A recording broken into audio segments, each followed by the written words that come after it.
Number 10. Power Girl. In the World's Finest Comics, Volume 1, Issue 11, multiple worlds being the stipulation here, worlds, Power Girl gets tricked into hooking up with Desaad. He is under the guise of the handsome Michael Holt, aka Mr. Terrific. As such, Karen Starr, while at a party, ends up in his arms, until he reveals his true identity to her. Huntress and Power Girl both see that it is not truly Holt though, but Desaad in disguise, and start attacking him. But apparently not everyone could see what they saw, resulting in them being attacked by guards who think that they are just attacking Holt. Desaad and Power Girl definitely make a squicky picture. Ugh. It was short-lived, but that was all we needed, really. That's enough of that. Number 9. Supergirl. While Supergirl mostly likes to keep her relationships on the good side of things, she didn't start off on the best foot with that. Poison Ivy was actually apparently her first kiss, attempting to bring her over to the dark side, or rather, I guess the green side. The other thing about the issue where this happens is Harley even makes a pass at Supergirl too, offering to kiss her boo-boos better after smashing the hero with a hammer. Number 8. Starfire. Okay, so these two that I'm about to talk about are a pair that constantly get shipped, and for good reason. There's a lot of love between these fellow Teen Titans, love that gets pretty brutally sexy in the wedding issue of New Titans. Issue 100 of Volume 3 focuses on the wedding between Dick Grayson's Robin and Starfire. It is off to a rocky start as the pair have their love protested against because of Starfire's alien heritage, but ends up being filled with love and beauty. Until a demonic Raven crashes it, that is. Raven has lost control of her soul, and as such has turned pretty evil.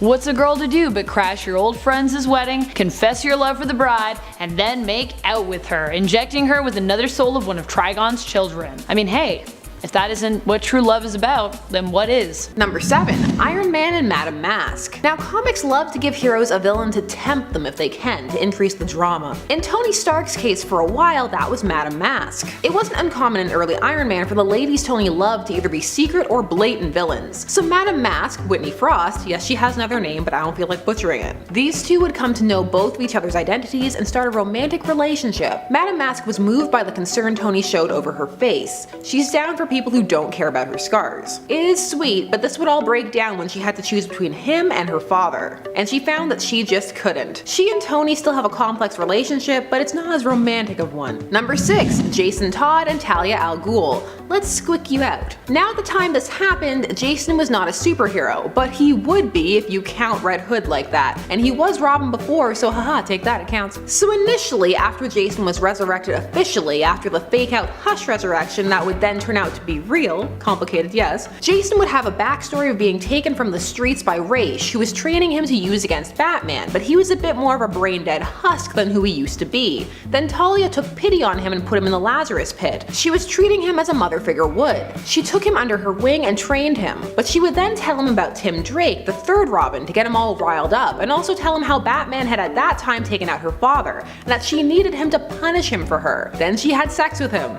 Yeah, that's pretty squicky. You're like a son to me. Punish your father for me. Nope. I'm out. Number 5. Nightwing and Shawn. So after Rebirth, Nightwing was relaunched, and there were some attempts to give him a new love interest, not Starfire, not Babs, who were doing different things at the time. Someone new. Enter Shawn, who was a real minor villain. The comic even at times calls her an activist. So she would graffiti things, and she was called the Defacer. Is it the Silver Age? Because they want their character names back. In Rebirth, he was supposed to have met her while he was still working with Batman, but despite being essentially a tag artist, she was a match for Dick in every way because of her father. Her big plot with Dick was that she was maybe pregnant. Pregnancy scare. Dun dun dun. This relationship did not end up lasting. Number 4. Scarlet Witch and Dr. Doom. This comes to us from Avengers: The Children's Crusade, a miniseries where we see the young Avengers seeking out Wanda cause Wiccan, her son, through complicated retcon, has begun to experience his own reality-altering powers. So he wanted to make sure he didn't, unmake the universe. So when he finds out she's at Doom's castle, he goes to rescue her, only to find her in Doom's colors, which in comics is an instant romance cue. You change your color scheme, you might as well go buy a house together. In fact, when Wiccan asks if she's okay, she says, yup, she's marrying Doom tomorrow. So she's great. Baroness Von Doom, here we come. But it turns out that this wasn't a genuine courtship, which is a shame since the two do have a lot in common. Instead, it was Doom who was manipulating her to be with him in a bid to keep her sane, and keep her away from the memories of her past self, the whole no more mutants thing, also House of M. This was to make sure she wouldn't wipe out a whole species again or almost wipe them out. But Wanda remembers, and actually after a bit of finagling goes back to Doom, but not romantically, but for help, because you know he's such a master sorcerer and all, but there seem to be some lingering feelings there. But the ritual they have to do turns Doom back into Hot Doom, which we can never have, that's not the status quo anymore. So he poofs out, so broken up, I guess? I would have been down for more of this though. Number 3, Professor X. Okay, based on my description earlier of Wolverine, I kinda think you know where I'm going with this. You know where I'm going with this? The secret romance between Professor X and Mystique, which many originally thought had to be some kind of trick of Mystique's. We see her giving birth to Charles Xavier II, her and Charles' son, after Professor X's death, but under the guise of Moira McTaggart. Many thought that her disguise could be used as proof that she was up to no good. But we later found out that this was not the case during the reading of Xavier's will, wherein it was explained that he had married Mystique and had actually left his school to her. So yeah, what happened there? We need like a series just to explain that whole romance. It's not enough information. Number 2, Rogue. It's true that Rogue spends most of her time pining after Gambit, who in turn is pining after her, but she also had a really creepy relationship with the Shadow King. Seriously, at one point he even manages to tempt her into kissing him, though I use the term tempt here really lightly, as Rogue seems to be weirdly into it. He has also offered to have her become his Shadow Queen. What is going on there? But the Shadow King isn't the only villain that Rogue has seemed to have weird feelings for. No. During their time together on Savage Land, Rogue also seemed to express feelings for Magneto.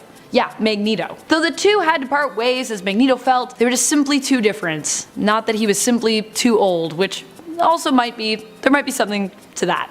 Magneto's probably a lot older than her. Number 1, Batman. The ultimate lover of all ladies villainous. Batman is definitely known for his love of the darkness, and apparently this love has extended to the bedroom. He has been mind controlled by Poison Ivy, has had Harley pine after him, fell for Nocturna, and almost married Catwoman and Jezebel Jet. And depending on what you're reading or watching, he maybe did marry Talia, and he also definitely has a son with her, making Batman definitely the one who is spending the most time in bed with those who could be deemed criminals or evil. And the really weird thing here is that he is a master detective, so he generally knows what everyone is up to. So I guess he just enjoys sleeping with criminals. I mean, sure, fair enough. Fun. Number 9. Batman and the Joker. No, I'm not talking about the fanfics that I'm 99% sure exist, but in Flashpoint Paradox, it was Bruce Wayne who was killed that fateful night, leading his parents Thomas and Martha on very different paths. His father went on to become Batman, while his mother went on to become that version of the Joker. Now this was of course incredibly difficult for them, especially for Thomas. Being in love with your arch enemy would be so hard. And even though the two split up after Bruce's death, the love between them plays a pretty large role in their dynamics.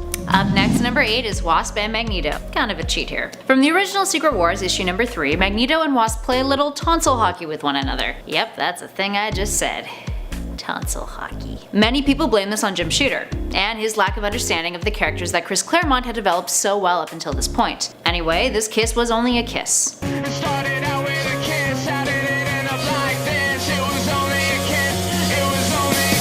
And turned out to be a ploy by Wasp to get close to Magneto after he captured her to find out what his plans were. Number 7, Daredevil. Matthew Murdock has a tendency to dally with women who are living on the more dangerous side of life. Not all the women he dates are like this, just most of them. He's gotten pretty cozy with the former assassin Black Widow, and while she's definitely a hero who just was formerly a bad guy and never threatened Matthew's life or anything, he has also been involved with women who have threatened his life, literally. Echo attempted to kill him before after being manipulated into thinking Daredevil was to blame for the death of her father. All this also happened after their first date. Matt was able to convince her of the truth, causing her to double-cross Kingpin, but still, attempted murder is attempted murder. Typhoid Mary is another woman who Matt began to see before his Daredevil persona came in and just messed that up as well, by becoming her enemy after accidentally pushing her out of a window during a scuffle. Nothing ruins romance like throwing someone out of a window accidentally. And then of course there is Elektra. And heck, even Karen Page in Netflix and Marvel's Daredevil series was kinda shady. Number 6, Wolverine. I feel like being a male member of the X-Men means that you are bound to fall into the trap of falling in love with some kind of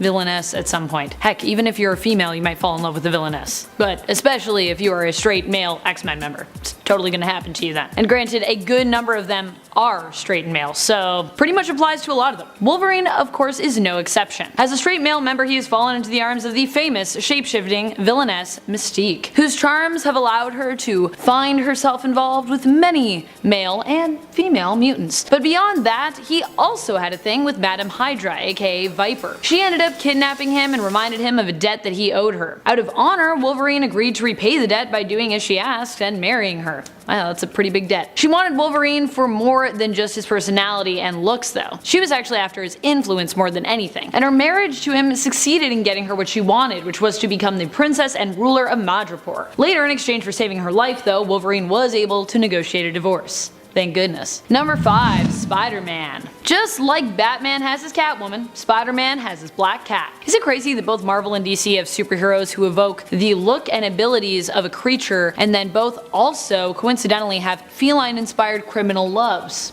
I don't know. It's definitely some sort of stealing or something going on there. While Black Cat may not be as big of a main squeeze for Spider-Man as Catwoman is for Batman, the two have still had a long-standing on and off again relationship. And just like it's pretty set that Peter Parker will always go back to MJ, he will also always probably run off at some point with Black Cat. Originally a criminal and a thief, Felicia has gone from being a very bad kitty to a full-out superhero, but she always seems to be seduced back into the world of power and of crime. And while Peter may have a ton going on in terms of his romantic life, for Black Cat, he is actually her main squeeze. She often mentions how she isn't a huge fan of men in general, except for when it comes to the web crawler. Number 4. Storm. Aurora Monroe isn't someone who struck me originally as having a draw to the more evil side.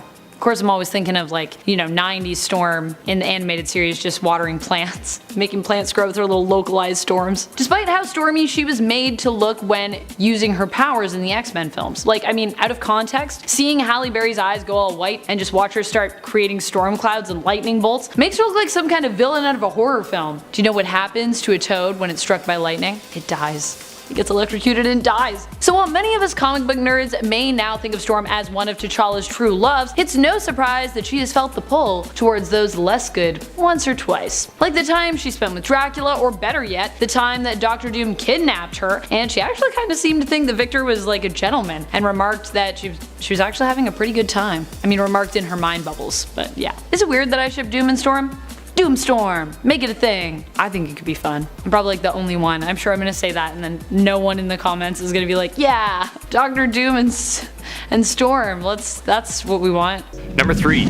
Wolverine. And a lot. If there's one thing we know about Logan, it's that the dude is just a slut. He's been with more than his fair share of women, and he doesn't seem to be too discerning as long as they're hot. Hero, villain, regular person, he doesn't care. He's progressive that way. With so many kids and so many ex-lovers, it's no surprise that Wolverine would have a few villainous loves in his past. And he certainly does, with a pretty strong relationship with Mystique, and even being tricked into falling in love with Madame Hydra. Come on, Bub, you can do better than that. In at number 2 is Batman and Talia al Ghul. These two have a kid together, Damian Wayne, which I'm pretty sure y'all know already. He's the most recent Robin, so as you can imagine, these two have had quite the history together, with Talia sometimes aiding him and other times not really helping, like with that whole resurrecting Jason Todd bit that she pulled, despite him not being too bad of a dude these days. Anyway, in the story arc, The Daughter of the Demon, Talia and Dick Grayson are kidnapped in a scheme that she and her father Roz have put together to test Batman, to see if he was worthy of marrying her. What all father-in-laws do, right? Surprise, surprise, he is. Then in the Son of the Demon story arc, the two get married. Again, make a baby.